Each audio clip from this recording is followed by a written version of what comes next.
الو. سلام علیکم. سلام علیکم. و علیکم سلام.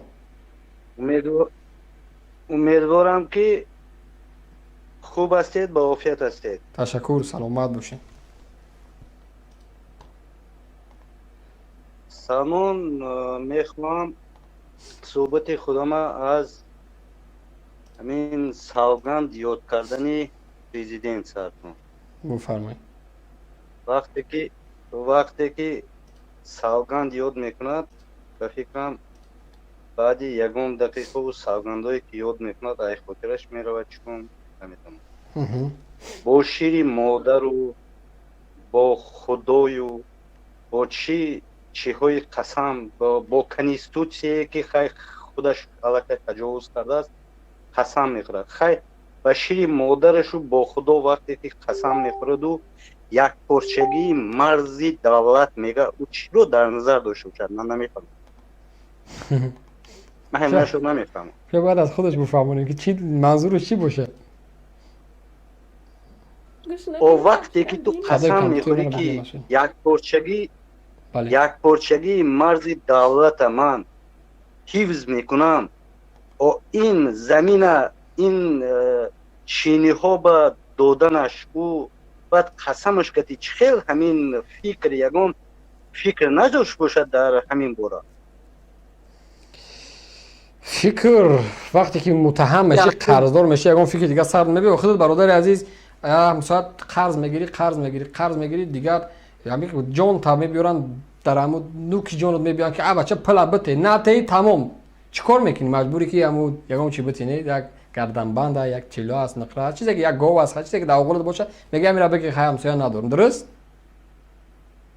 و این به نزدیکی من نیم ساله اولی سال 21 ده باید قرضش چی کنه حسابی کنه.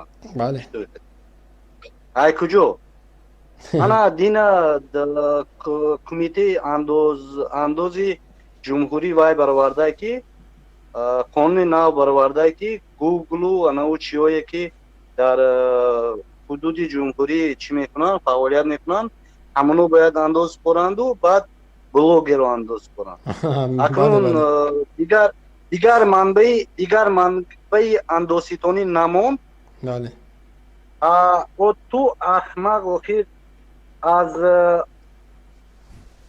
اولادی خودت کارخانه‌اش налогش جمع کن.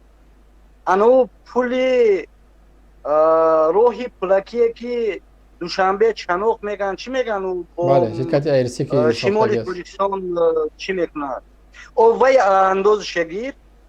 دیگر کارخانه‌ای که اولاد تو دخترات و نبیرات کار کردیسن налоги ویو گیر. انا تو میشد انا налог انا میشد قرض اشود کردن. اکنون بلوگی رو چی دارم ویو. بله. این دویم مسئله سوم اینجا شما درباره مکتب و معارف کرد و درباره مکتب و معارف کجا جای گپ زدن هست. من یک به نزدیکی بود یک ویدیو تماشا کرده بودم و ویدیو کهنه بوده است. وزیر معارف نشان میتن او زبان روسی قطعی لاتوکوبی کودک چی میشود نمیدونه. ممکن شما تماشا کردگید لاتوکوبیزاتسیا. بله. آه این خنده آور است. بله بله.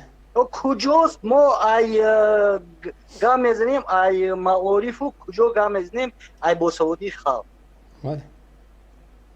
من چخیل که زبان روسی که میگوین у меня такие ощущения что вот وایو خودشون نمیخوان که همین خلق با فرهنگ و خلق باسواد بود. طبیعی است دیگه برادر، طبیعی است. باسواد شود. بله. کنترل خلق درست میشود. باسواد شود طلب میکند. خلق باسواد شود ای حق خودش دفاع میکنه. بله. و بفکرم همین نمیخوان برای همین خیلی وزیر معارف میبرن یک آدمی همین خیلی میمونن وای درباره وزیر علاقه من تماما چی گذر ندارم. اون اگه با همون درد خودش بگذاریم بیچاره. یا هاتا گفتی گپو. این یک شرمندگی خلق توجیک نشون میدهد که همون شخص وزیری علاقه جمهوری تاجیکستان است. بله این یک شرمندگی تاجیکستان در عرصه بین الملل. بله این چی کردن نه تاجیکستان به درجه خوبش نشان دادن تاجیکستان نیست. بله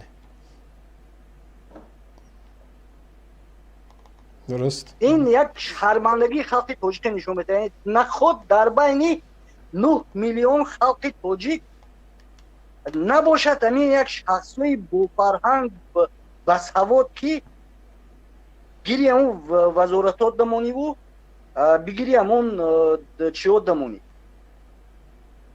همین تخمین هایی که میکنم خیلی که میگن لگیچ نیت все что دمی پریزیدنت خودش نمیخواد که چی باشه، خلق با سواد شود، خلق با معرفت شود، خلق با فرهنگ شود.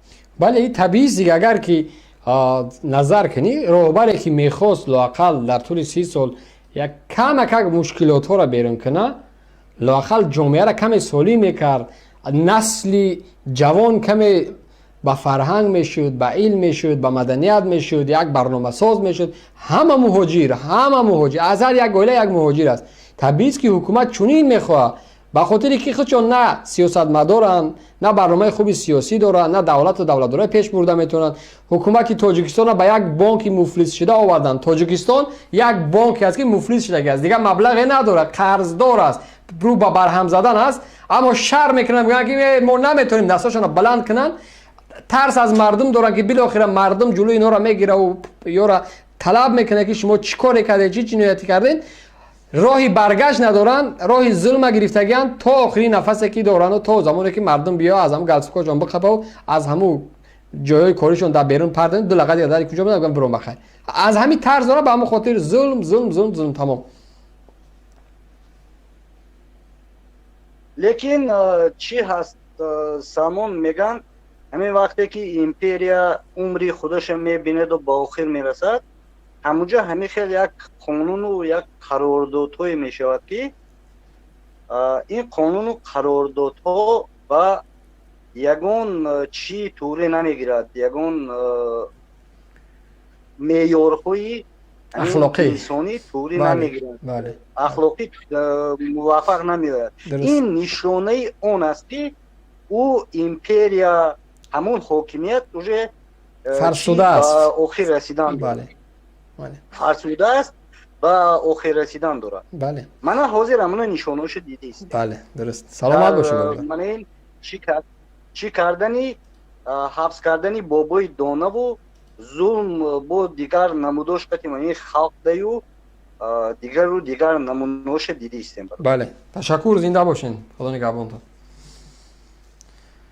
بله اصلا همین سیاست رحمانوف اگر ببینین که خواه نخواه همین یک تأثیر کشورهای ابرقدرت، خب نفوذ دموکرات، زندگی سالمتر، فضای مجازی، زندگی بهتر و خوبتر تأثیرش به مردم میرسه، از اونا به مردم ما هم. تصور کنید اگر ما 2 تا ماشین خارجی بیاریم در اینجا بمانیم، یک ماشین دوران شوروی همون 06 و 07 همون مسکویچ و دیگر یکی دارد، یک ماشین نمیسی مرس و BMW و آودی دیگر دارد. مردم کدام انتخاب میکنن؟ طبیعی است که میگه ها بچه ماشین آلمانی دیگه، لوکس، کامفورت، ماشینش با یک در 10 ثانیه از روی 100 سکورش میروه. آیا اون ماشینی که دیگر رمو موتور زده و مسئله خورده و ریخته و چکیده همون را میگیره؟ نه، و من هم باشم شخصا این را انتخاب میکنم. حکومت رحمانوف همون موتوری که یک وقتا روغن پرتافته بود تا سال 97 همون را ریمونت کردن، درستش کردن، گفتن میشوه، دو کلاپین درست زدن گفتن میشوه. یک کمی هر جا تعمیرش کردن، بعضی زبچسای کنه از دیگر موتورها اومده چسبوندن گفتن میشوه. همون را چرخ درون نیستن، کار فرمون ویران میشوه.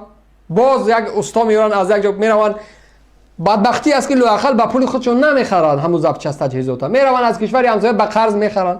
یک گوشه درست میکنن با میرود یک مدت با مصرف میشه با یعنی که از کار میبرو مجبورم با یک تجهیزات دیگر باید در یک جا اضافه بکنن همون را میخوان رنگارنگ بکنن تصور کن موتور 06 07 و دیگر موتور کروبکه را آوردن میخوان همون کروبکه اودی بی ام بکنن اما داخلش پوسیده است او را بچه همون مغز سری رحمانوف آیا مغز سری رحمانوف 67 80 ساله با مغز سری من درست میبیو با مغز سری یک نفر دیگه درست میبیو ایدئولوژی که دوره پیر شده دیگه با ایدئولوژی جوان درست نمیبیو این تبعیض پسدن نیست درست است که دیگه اون نمیتونه دولت دوری کرده چون ما امر قپیدیم از کرسیاش از همو قپیدیم که نیده تو بسو که بچه تو روی تمام بچه یک آخه برین یک بار همون ماشینای کامفورت سوار شوین یک بار ببینین یا کم طبقه چابلوسون یک بار برین کم دنیای دیگر رو ببینین من مطمئنم 90% این همین چابلوسا اصلا خارجی دیدگی نیستن بجز از روسیه شاید اگر یگان بار مردی کاری شده باشن دیدگی نیستن در حیات عمرشون یک کم کشوری ترقی کرده را امارات و دبی و ترکیه و خب کشورهای اروپایی و آمریکایی و کانادا و دیگه و ژاپن و ژاپن دیگه دیدگی نیستن در عمر سرشون لااخر همون سمرقندی که مالی ما بود وقت نرفتن که ببینن کم زندگی روشن‌تر را ببینن که عقدشون جدا شود منقور شدگی در همون داخل وطن ایستادگی رحمان فروا تمام یک همون موتور پسیده فرزوده را میخپن یک عمر چیکار کردین همون را با همون 50 شو قبل همین 20 همین 20